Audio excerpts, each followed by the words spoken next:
continuing story of Peyton Place.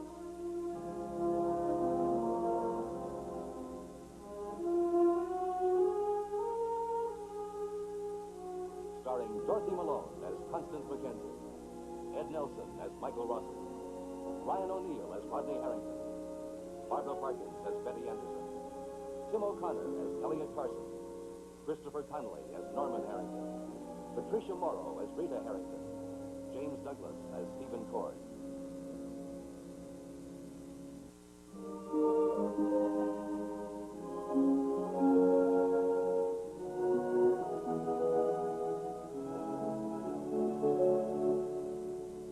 Today, this small New England town is covered with a snowfall that seems to muffle all the sounds of quiet desperation.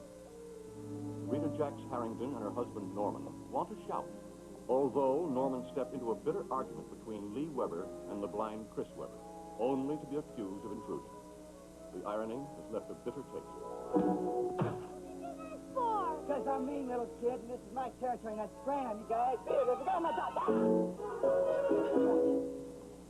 How come you're not in school? Because I cut my 11 o'clock class, and I cut my 10 o'clock class, and in case you're interested, I'm taking off the rest of the day, too. I guess all that cutting gets the guy pretty tired. Somebody's arrested! Put it down! Put it down! Come on, Norm, cut it out. Put him down. All right, you got away this time now, Lloyd, but next time I'll race you. See? I'll race you.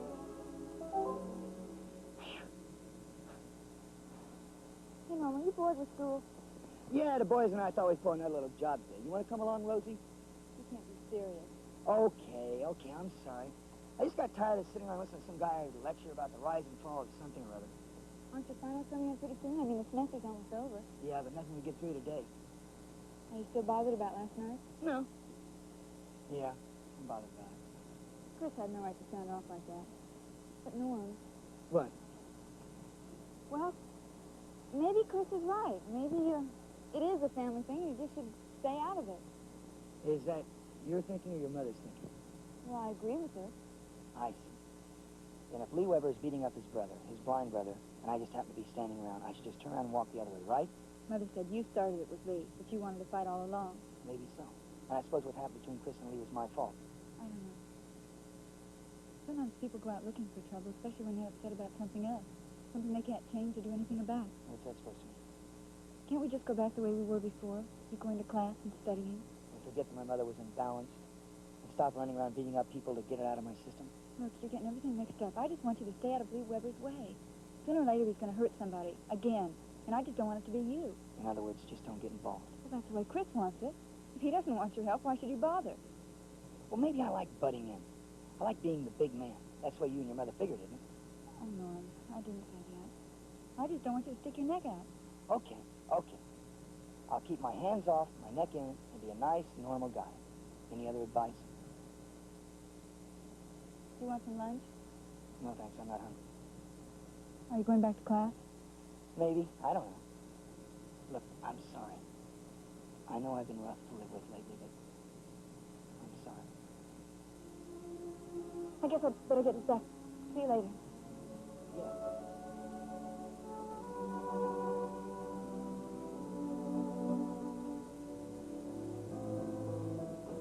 46 inches, Mrs. Cord.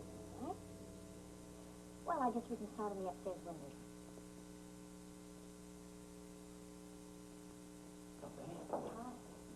Now, where is that duffel bag of mine you were with? You took it to your brother's, Mr. Harrington. That's right. Mary, I'll be with you in a minute. Yes, Mrs. Cord. Taking a trip? Moving out. Moving out. That's what the man said. When did you decide that? Oh, before I knew you and Stephen were moving in, if that's what you mean. I didn't mean anything. Where are you going to live? Find a place on the wharf. Aren't the places down there rather comfortable? Oh, they'll suit me just fine. Well, I guess you will have more freedom. Yeah, the parade of beauties won't have so far to walk. Why move now, though? I mean, it really doesn't have anything to do with Stephen and me. I just decided that it was time I had a life of my own, Betty. Your grandfather won't you? Oh, I have a feeling he's going to be well looked after. That isn't fair. Why are you doing it? Don't you know what this house is? It's a place to live. It's a place to shrivel up and die inside. It's a place where the clocks haven't run in 30 years. That's all changed now. Everything's out in the open. We all know where we stand. Yes, on quicksand.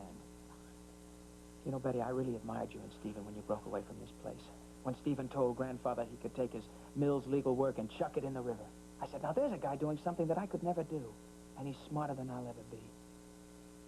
And Betty's going to be fantastically happy with it. But now, coming back to all this... Some of us haven't had all of this since the day we were born. I'll grant you that. But is it worth it? Isn't the price a little high? For being listened to instead of ignored. For being called Mrs. Cord instead of Miss Betty. For being respected for what I am. No, I don't think the price is too high. All right, Betty. Let's not argue. I just don't want to see you get stuck down a one-way street. That's all. If I can. You know, you could still tell Stephen you don't want to come back here. Betty, don't let it happen to you. Don't let what happen to me. Don't get something I really want for once in my life. I have a commitment to Stephen. That's something you could never understand, could you? Because you've never been able to commit yourself to anyone. Well, in case you're interested, that's what being married really means. Well, I'm sorry I butted in. I wish you luck, Betty. I mean that.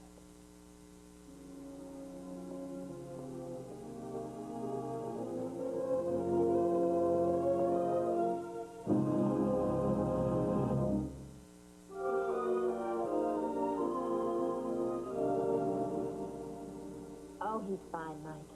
I think the cold weather agrees with him. He gained 2 ounces last week. 2 whole ounces? Wow. Good. You deserve a rest. Not exactly right. Mike, are you sure you're all right? Good. We all miss you very much.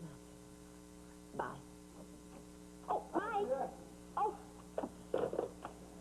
Oh, you just missed Mike Rossi on the phone. He just called. What? Mr. Rossi? No.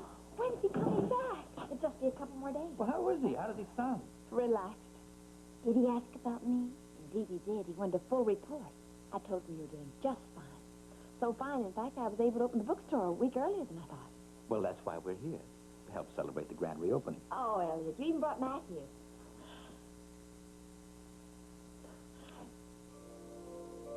Elliot. Flowers are the beautiful. Happy back to work. Oh, they're lovely, but what'd you do with my son? Trade him in? Oh, he's with his grandfather. And I'd better go get him because he's probably hungry. I'll be here if you need me.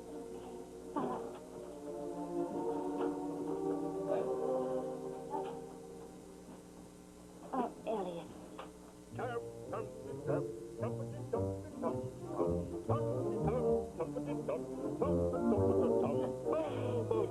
that kind of dangerous, Mr. Carson? Dangerous nonsense. I got a real good hold on him. Oh, I didn't mean you drop him, but he might christen you. Down you go, Matthew. Oh, a happy baby. Yeah, we'll see you tomorrow, huh? Listen, the next time you two come by, I'd like to get a picture of you out in the snow, okay? Oh, you bet, Mr. Carson. Bye-bye. Bye. Bye, Matthew. Say bye-bye to Grandpa.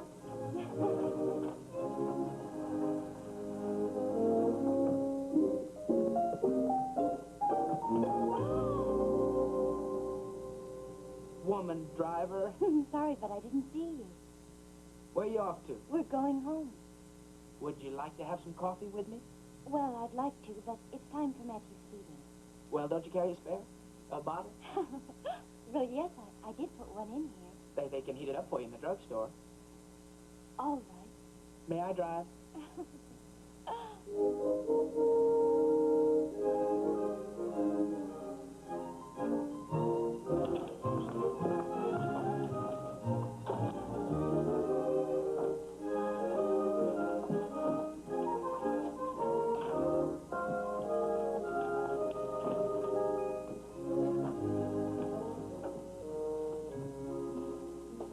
Here, you tend to the bottle. I'll tend to Matthew.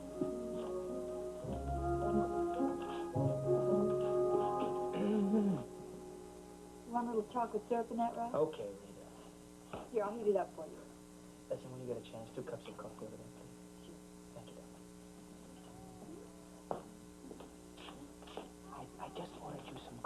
you like something else? No, that's fine. Would you like to sit down?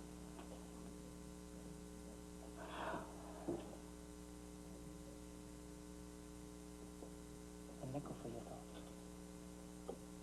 It used to be a penny, but the prices have gone up.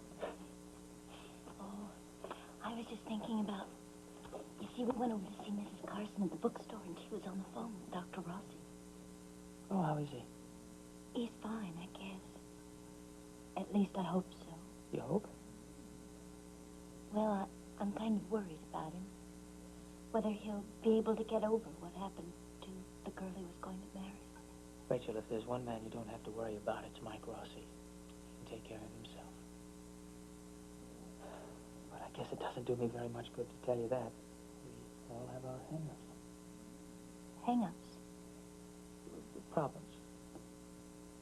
What are yours? I'm sorry, I guess that was kind of rude. What makes you think something's bothering me? It is, isn't it? Well, I moved out of my grandfather's house today. Here's your coffee. Thank you, Rita. The bottle will be ready when you want it.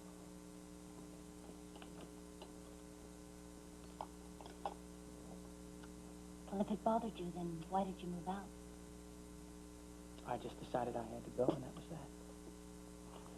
But you know something, Rachel? It isn't easy just to pack up and leave. I put in a lot of years there. They must have been good years. Well, some of them were. Some of them weren't. None of mine were. None at the farm. I couldn't wait to get out of that place. But you didn't have a choice. See, I was torn in two directions. My grandfather's in the hospital. The house, fire, beat it up pretty badly. But what? I had to get out. I'd be sucked right back again. You know, my grandfather's a very clever man. He knows how to maneuver people. This time I took charge of my own affairs. I can't imagine anyone telling you what to do. Well, not in so many words, but there are ways. Well, you take my marriage, for instance. You're what? I was married. I guess you didn't know that. I only knew about you and Allison. We were very young, Rachel, and I allowed too many people to interfere. But that's all over now. She's remarried. She's very happily remarried to Stephen Cord. You were married? Don't you find that so hard to believe? Well, yes. I forgot all about the bottle. Oh, Matthew, don't cry. No, I'm going to feed you right away, baby. Yeah. Do you want to hold him? Oh, you think it's okay? Sure. Careful. Yeah. Oh, he's And mad about me. And you can feed him, too. Oh, where are you going? There's the bottle. Here, thank you. Here. Matthew does all the work. Now watch.